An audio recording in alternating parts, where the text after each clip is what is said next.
Now a 7 News alert. The 911 dispatcher who was on the phone with this Denver mother the night she was killed now facing disciplinary action. It's just one of several key developments 7 News reporter Lance Hernandez is tracking right now. And Lance, part of the police department's internal investigation is now complete.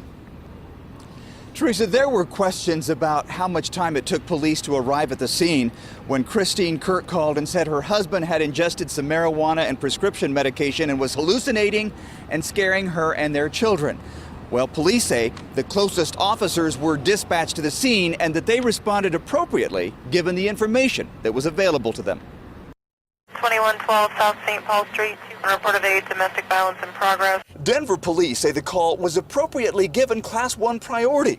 But when tensions escalated, according to the note, she grabbed the gun and she screamed and the line disconnected. Can you step up cover? The dispatcher did not relay that information verbally. She did it via computer while officers were still driving to the scene. It's not possible or safe for officers to be driving to a crime and reading a screen.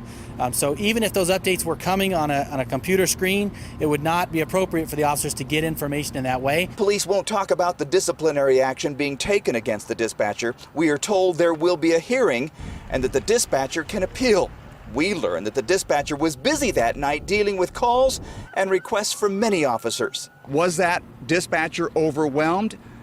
And do you guys have enough dispatchers in the comm center? As I've said, that's going to be part of what we look at in an internal investigation. None of that is going to be sacred. We're not trying not to talk about it. We just want to talk about it when it's appropriate.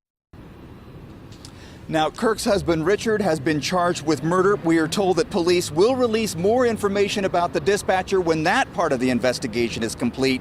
We learned today that a predisposition meeting has been scheduled, but authorities aren't saying when that meeting will be held. Reporting live in Denver, Lance Hernandez, 7 News.